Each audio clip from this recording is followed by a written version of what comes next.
Hi friends, Yash Bihari ఏఏ స్టూడియోకి స్వాగతం. ఒక పేద బాలుడు ఏఏ నేర్చుకొని తన గ్రామాన్ని మార్చిన కథ ఇది. మన దేశంలో వేలాది గ్రామాలు ఉన్నాయి. అక్కడ కళలు చిన్నవిగా కనిపిస్తాయి, అవకాశాలు చాలా తక్కువగా ఉంటాయి. అలాంటి ఒక చిన్న గ్రామంలో ఉండేవాడు అర్జున్ అనే బాలుడు. మట్టితో చేసిన ఇల్లు, విద్యుత్ తరచూ పోతూ వస్తూ ఉంటుంది. తండ్రి కూలి పని చేస్తూ ఉంటాడు, అమ్మ పొలంలో పని చేస్తూ ఉంటుంది. కానీ అర్జున్ దగ్గర ఒక గొప్ప సంపద ఉంది. అర్జున్ ప్రభుత్వ పాఠశాలలో చదువుతున్నాడు. బెంచులు పగిలిపోయి ఉన్నాయి, కంప్యూటర్ ల్యాబ్ లేదు. రాత్రిళ్ళు స్ట్రీట్ లైట్ కింద చదువుతున్నాడు. స్నేహితులు ఎగతాళి చేస్తూ, నీకు కంప్యూటర్ లేదు, ఏఏ నేర్చుకుంటున్నావా? ఏఏ అంటే ఏమిటో కూడా అతనికి మొదట్లో తెలియదు.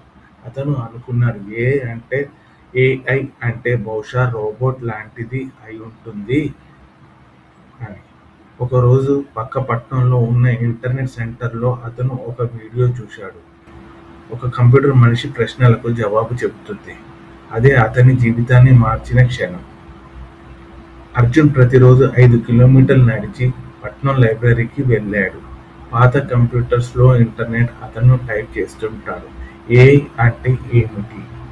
అతనికి ఇంగ్లీష్ బాగా రాదు, కానీ వదలడు. అతను ఇలా అర్థం చేసుకున్నాడు, ఏఐ అంటే ఏమిటి అని.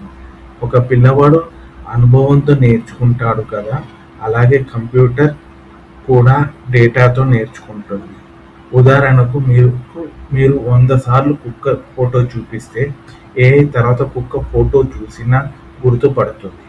అర్జున్ నోట్స్ తీసుకుంటాడు, రాయటం మొదలు పెడతాడు, అండ్ ప్రాక్టీస్ కూడా చేయటం మొదలు పెడతాడు. గ్రామంలో రైతులు చాలా ఇబ్బంది పడుతున్నారు.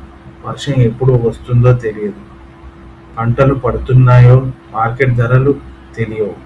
అర్జున్ ఆలోచించాడు, రైతులకు సహాయం చేయగలదా అని. అతను డేటా సేకరిస్తాడు. గత 5 సంవత్సరాల వర్షపాతం, నేల రకం, పంటల ఫలితాలు. ఒకవేళ గతంలో 3 సార్లు జూన్ 10 తర్వాత భారీ వర్షం పడితే ఏఐ ఇలా చెప్తుంది, జూన్ 10కి ముందు విత్తనాలు వెయ్యొద్దు. అర్జున్ చిన్న మోడల్ తయారు చేస్తాడు. అతను రైతులకు చెప్తాడు, వర్షం బాగా పడుతుంది, ఇంకా 3 రోజుల్లో వేచి ఉండండి. రైతులు మొదట నవ్వుతారు, కానీ వర్షం వస్తుంది, పంట కాపాడబడుతుంది. ఇంకా రైతులకు అతని మాట వినడం ప్రారంభిస్తారు. ఏఐ ద్వారా పంట రోగాలు ముందే చెప్పగలిగాడు, మార్కెట్ ధరలు చూపించాడు, సరైన విత్తనాలు సలహా ఇచ్చాడు. గ్రామంలో ఆదాయం పెరిగింది.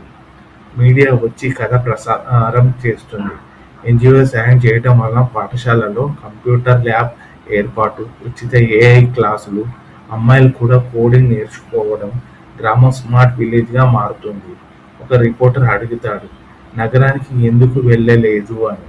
అర్జున్ సమాధానంగా ఏమని చెప్తాడంటే, నా విజయం నా గ్రామానికి ఉపయోగపడకపోతే అది విజయం కాదు. అమ్మ కళ్ళల్లో ఆనంద బాష్పాలు పడుతుంది. ఏఐ చాలా శక్తివంతమైన సాధన, కానీ దానికంటే శక్తివంతమైనది మనుషుల్లో ఉన్న మంచి ఉద్దేశం. ఒక పేద బాలుడు కలలు కనడానికి ధైర్యం చేశాడు, అందుకే ఒక గ్రామం మారింది. మీకు ఒకవేళ ఈ కథ బాగా నచ్చితే ప్లీజ్ లైక్ చేయండి. ఎడ్యుకేషన్ చేంజెస్ లైఫ్స్ అని కామెంట్ చేయండి. యష్ బిహారీ ఏఏ స్టూడియోని సబ్స్క్రైబ్ చేయండి. Thank you.